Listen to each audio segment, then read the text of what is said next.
All right, YouTube. So Midjourney just released their version 4 beta updates for even better AI images. Since it just got released, I figured I'd go over all the new stuff. Let's check it out.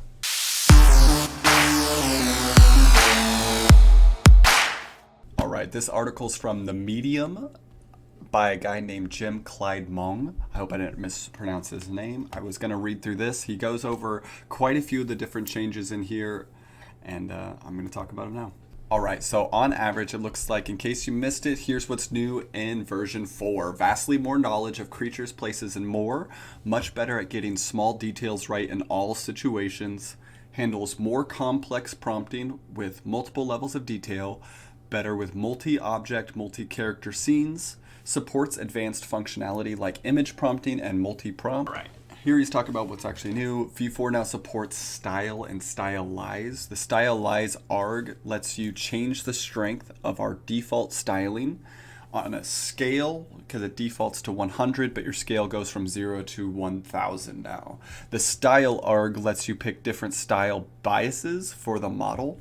The current options are style A4 and style 4B. 4A is closer to the previous V4 style from the original V4 release, and 4B is currently default from the second V4 release, version 4. So it looks like he put it to test. The difference between a 0 and a 100 stylization. Oh, nice. So his prompt, personification of Father Time navigating on the unstoppable flow of time. AR32 version 4 Q2 stylized 0 or 100 for V4. So they did the different stylizations here. We've got stylized 0 and stylized to 100, which is your basic standard. Big increase.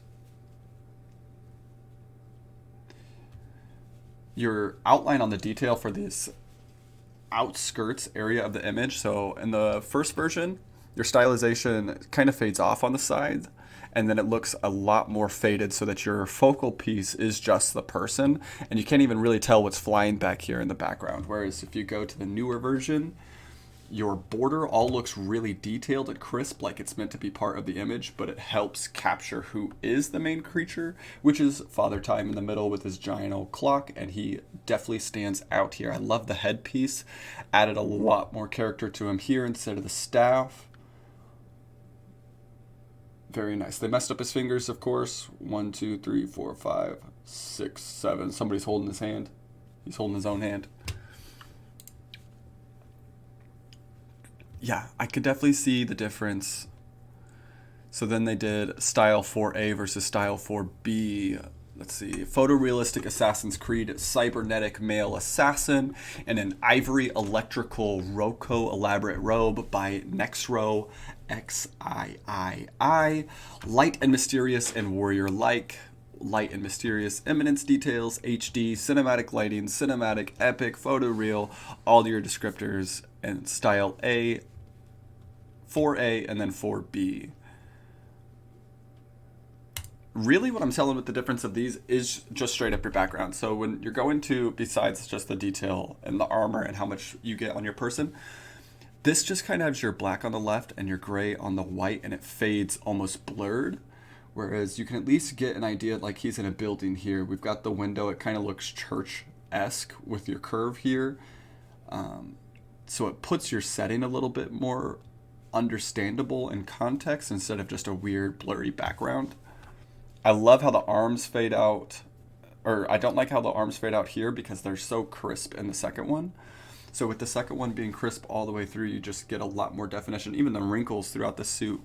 You can kind of see some in certain areas on the first one, but you get a lot better detailing on the second. And then look at his hood. So if you look at the top of the hood here, you get a lot of white blurring with the details of the front of the hood, whereas here it's a lot crisper of a definite line. They traced it with a hard black outline and then added some nice definition and textures up here so that it even looks like it's popping up a little bit more off the hood. That's a really nice touch. Awesome. Both images are incredibly detailed and overall awesome, but the image from version 4B looks a little bit better from the one from version 4A. Yeah, they talk about better facial features as a whole too.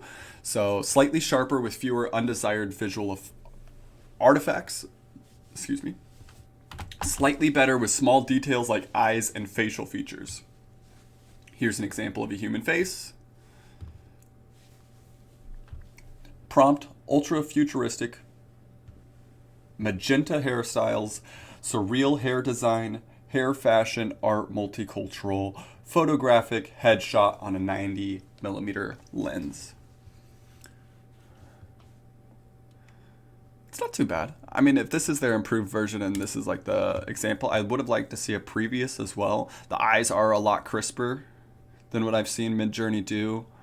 But the hair just looks like they just added this piece here on top of what hair they were gonna draft up for her. So it's not like this piece is terrible, but it does kind of look like it still pulled something from the wrong area and put it on something else that they were building. Because I can see that their magenta here matches like the rest of her outfit a little bit more with her shadowing, and then this.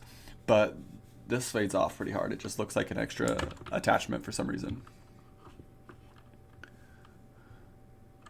The price did not change for Midjourney at all. So the basic membership plan is still $10 and the standard membership plan is still $30 per month. They just updated it. Awesome. Cool. Well, if you guys like the new Midjourney, let me know. Leave some comments down below what your guys' prompts are that you put in.